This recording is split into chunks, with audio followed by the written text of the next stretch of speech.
Hello दोस्तों, मैं Meghraj. Study with Guruji channel में आपका स्वागत है।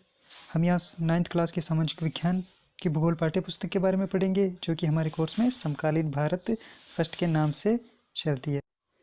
तो फ्रेंड्स, शुरू करते हैं चैप्टर 1 के साथ, जिसका नाम है भारत का आकार और स्थिति।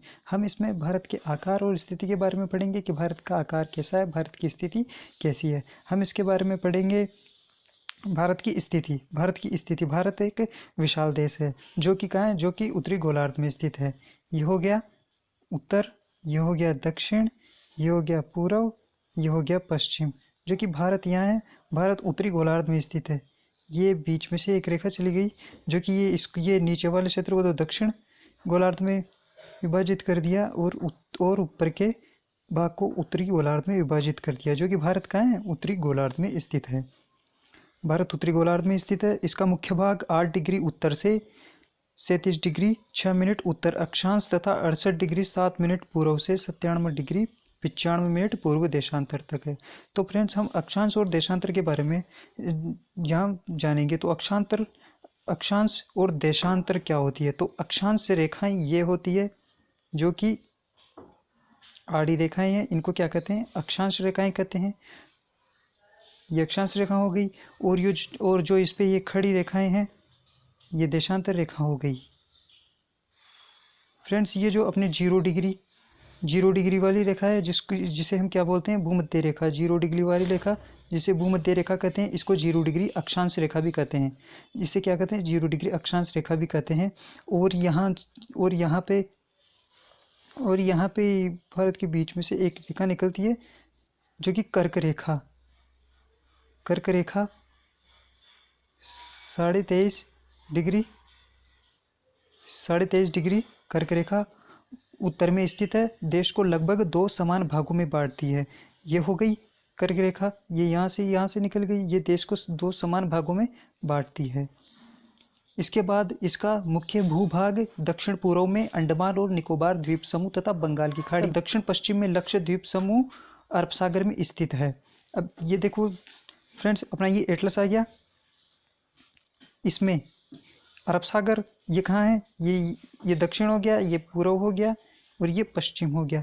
तो ये दक्षिण पश्चिम भाग अरब सागर में लक्षद्वीप स्थित है। और ये हो गया अपना दक्षिण पूर्व बंगाल की खाड़ी में अंडमान निकोबार द्वीप समूह स्थित है। अब इसके बाद में देखते हैं आकार, कि भारत का आकार कैसा है। तो भारत के भूभाग का कुल क्षेत्रफल लगभग 32.8 लाख वर्ग किलोमीटर है,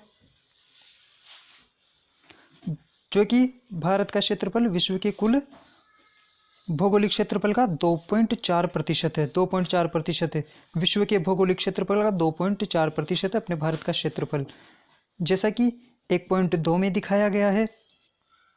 ये 1.2 हो गया अपना। इसमें दिखाया गया कि विश्व का सबसे ज़्यादा क्षेत्रफल विश्व में रूस का है 17.9%, और अपना हो गया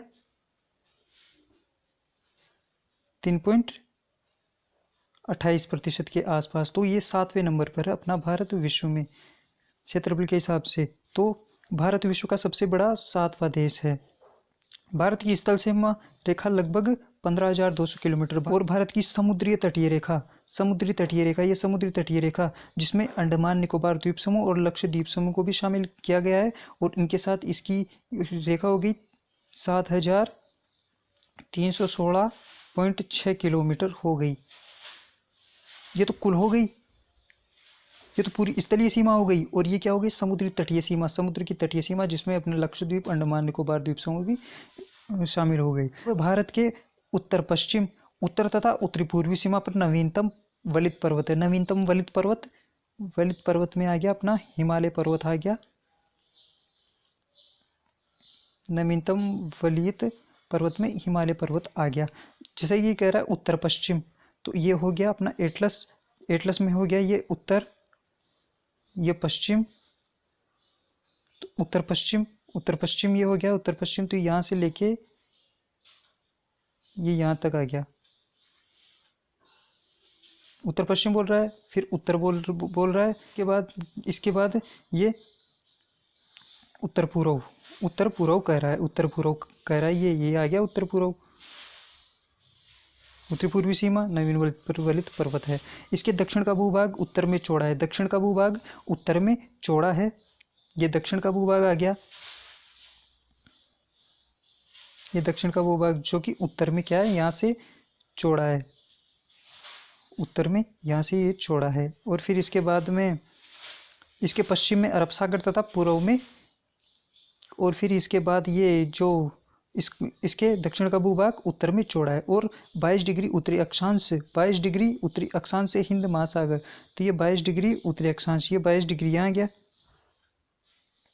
22 डिग्री उत्तरी अक्षांश यहाँ गया। कर्क रेखा 23.5 डिग्री पर है, तो 22 डिग्री यहाँ पे आ गया। ये कर्क रेखा 23.5 डिग्री पर आ गई, जो कि भारत को 2 समान भागों में बांटती है। ये 22 डिग्री आ गया यहाँ पे 22 डिग्री, जो कि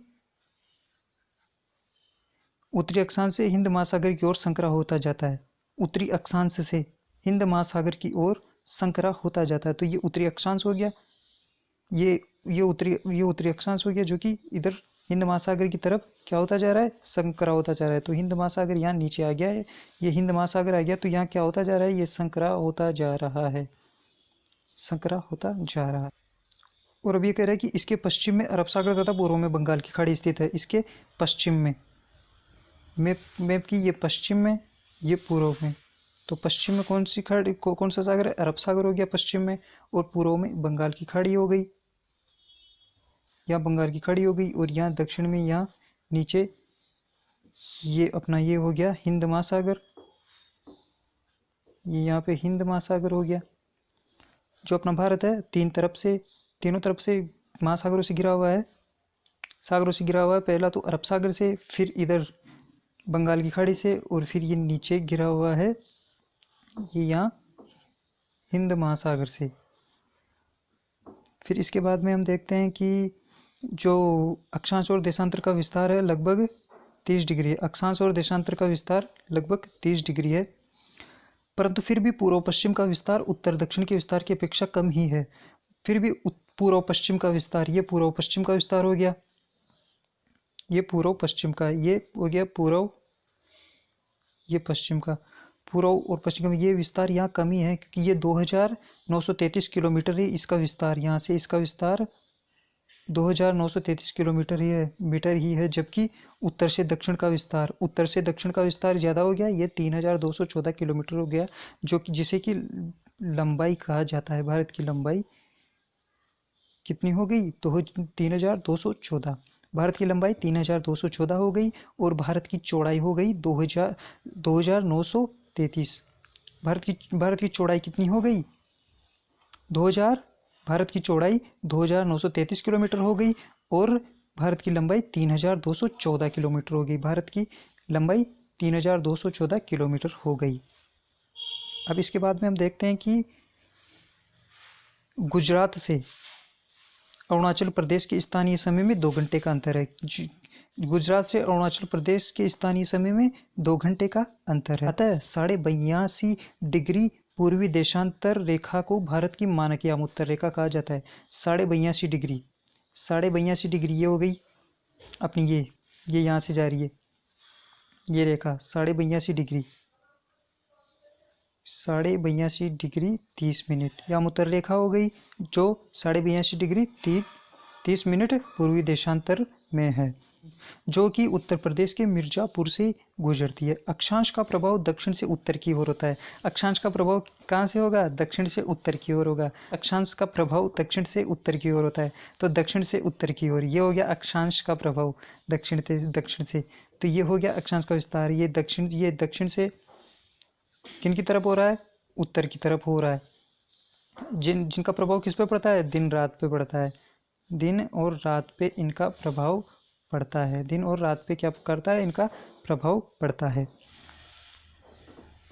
अब अपना ये हो गया, अपना स्थिति हो गई अपनी और अपनी आकारों की स्थिति में कितने अक्षांश पर स्थित है और कितने देशांतर पर स्थित है। तो यह है 8 डिग्री 4 मिनट उत्तर से 37 डिग्री 6 मिनट उत्तरी अक्षांश तथा 68 डिग्री 7 मिनट पूर्व से 97 डिग्री 25 मिनट पूर्वी देशांतर तक स्थित है। कर्क रेखा जो कि भारत को लगभग 2 बराबर भागों में बांटती है वो 23.5 डिग्री उत्तर में स्थित है। और अपना आकार आ गया, भारत का क्षेत्रफल लगभग 32.8 लाख किलोमीटर है जो कि विश्व का 2.4% है। भारत विश्व में 7वां बड़ा देश है। भारत विश्व में 7वां बड़ा देश है। अब पढ़ रहे हैं भारत तथा विश्व के बारे में। तो भारत और विश्व के बारे में, अब भारतीय भूखंड एशिया महाद्वीप के पूर्व, भारतीय भूखंड क्या हो गया, एशिया महाद्वीप के पूर्व और पश्चिम के मध्य में स्थित है। भारतीय भूखंड एशिया महाद्वीप के पूर्व में, ये अपना गया एशिया, तो एशिया महाद्वीप के पूर्व में भारतीय भूखंड, यह गया एशिया महाद्वीप, यह अपना एशिया महाद्वीप। तो ये किसकी, ये भारत पूर्व में स्थित है, एशिया महाद्वीप के भूखंड के पूर्व और पश्चिम के मध्य में स्थित है। तो ये पश्चिम के मध्य में स्थित हो गया, ये इसका, ये एशिया का ये पश्चिम हो गया, ये पूर्व हो गया, ये उत्तर हो गया और ये दक्षिण हो गया। तो ये इसकी पूर्व की ओर और पश्चिम के मध्य में स्थित है। अब भारतीय भूभाग एशिया महाद्वीप का दक्षिणी विस्तार है। भारतीय भूभाग किसका आ गया, दक्षिणी विस्तार हो गया। तो ये हो गया, ये उत्तर हो गया एशिया का, ये दक्षिण हो गया। तो ये किसका विस्तार है, एशिया महाद्वीप के दक्षिण का विस्तार है भारतीय भूभाग। अब हम देखते हैं हिंद महासागर जो कि पश्चिम में यूरोपीय देशों और पूर्वी एशियाई देशों को मिलाता है। हिंद महासागर क्या करता है, पश्चिम में यूरोपीय देशों और पूर्वी एशियाई देशों को मिलाता है, भारत को केंद्रीय स्थिति प्रदान करता है। ये जो हिंद महासागर है ये भारत को क्या करता है, केंद्रीय स्थिति प्रदान करता है। हिंद महासागर भारत को केंद्रीय स्थिति प्रदान करता है। दक्षिण का पठार हिंद महासागर में शीर्षवत फैला हुआ है। दक्षिण का पठार हो गया जो क्या फैला हुआ है हिंद महासागर में, शीर्षवत फैला हुआ है। अब हम देखते हैं इसके बाद में, हिंद महासागर में किसी भी देश की तटीय सीमा भारत जैसी नहीं है। हिंद महासागर में ऐसा कोई सा भी देश नहीं है जिसकी तटीय सीमा भारत की जैसी है, क्योंकि भारत की तटीय सीमा ऐसी है, इसकी तरफ तो अरब सागर, इधर तो अरब सागर हो गया, इधर बंगाल की खाड़ी हो गई और इधर हिंद महासागर हो गया। तो भारत 3 ओर से समुद्र से घिरा हुआ है और ऐसी स्थिति भारत के अलावा किसी भी देश की नहीं है। अब भारत के नाम पर जिसे कि हम हिंदुस्तान भी कहते हैं, इसके नाम पर एक महासागर का नाम हिंद महासागर पड़ा हुआ है।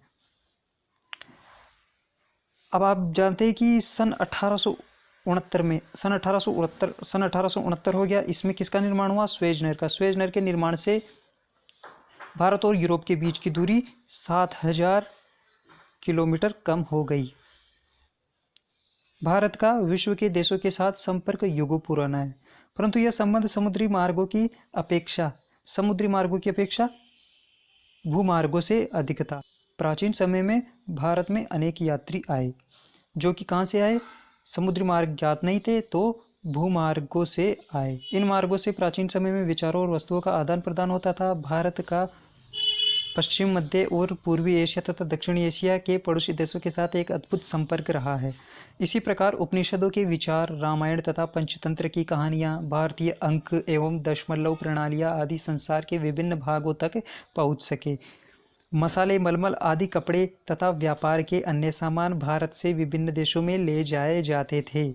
इसके विपरीत यूनानी स्थापत्य कला तथा पश्चिमी एशिया की वास्तुकला के प्रतीक मीनारों तथा गुंबदों का प्रभाव हमारे देश के विभिन्न भागों में देखा गया है। तो अब हम इसके बाद पढ़ेंगे भारत के पड़ोसी देश। भारत के पड़ोसी देश कौन कौन से हो गए, तो अब हम मैप में देखते हैं कि भारत के पड़ोसी देश कौन कौन से हो गए। अपना ये मैप आ गया, यहाँ अपना मैप आ गया भारत के पड़ोसी देशों में देख लेते हैं। पहले उत्तर में देख लेते हैं कि उत्तर में कौन कौन से पड़ोसी देश हैं। ये अपना उत्तर हो गया, ये अपना पश्चिम हो गया, ये पूर्व हो गया यहाँ पे, है ना। तो उत्तर पश्चिम में भारत का पहला पड़ोसी देश हो गया पाकिस्तान, फिर दूसरा हो गया अफगानिस्तान। फिर उत्तर में देख लेते हैं, उत्तर में चीन हो गया, यहाँ नेपाल हो गया, ये भूटान हो गया, बांग्लादेश हो गया और म्यांमार हो गया, जो कि क्या है, भारत के पड़ोसी देश है। और दक्षिण की बात करें तो दक्षिण की बात करें तो पहला हो गया अपना श्रीलंका और दूसरा मालदीव। ये अपने भारत के पड़ोसी देश हैं। तो भारत का दक्षिण एशिया में महत्वपूर्ण स्थान है। अपने भारत में 28 राज्य, कितने राज्य हो गए, 28 राज्य और 9 केंद्र शासित प्रदेश। कितने केंद्र शासित प्रदेश हो गए? 9 केंद्र शासित प्रदेश हो गए। अब देखते हैं भारत की भूमि की सीमाएं उत्तर पश्चिम में पाकिस्तान और अफगानिस्तान के साथ लगती है, उत्तर में चीन, तिब्बत, नेपाल और भूटान के साथ लगती है, पूर्व में म्यांमार और बांग्लादेश हो गया, और दक्षिण में लगती है ये 2 पड़ोसी देश श्रीलंका और मालदीव के साथ। अब भारत और श्रीलंका के बीच में एक छोटा समुद्री मार्ग है जो पाक जल संधि तथा मन्नार की खाड़ी है। पाक जल संधि और मन्नार की खाड़ी है। अब मालदीव लक्षद्वीप समूह के दक्षिण में स्थित है। अपने पड़ोसी देशों के साथ भारत के भौगोलिक और ऐतिहासिक संबंध बहुत अच्छे रहे हैं। तो फ्रेंड्स, अपना ये चैप्टर यहीं पे कंप्लीट हो गया। तो वीडियो अच्छा लगे तो इसको लाइक करना, शेयर करना, चैनल को सब्सक्राइब करना।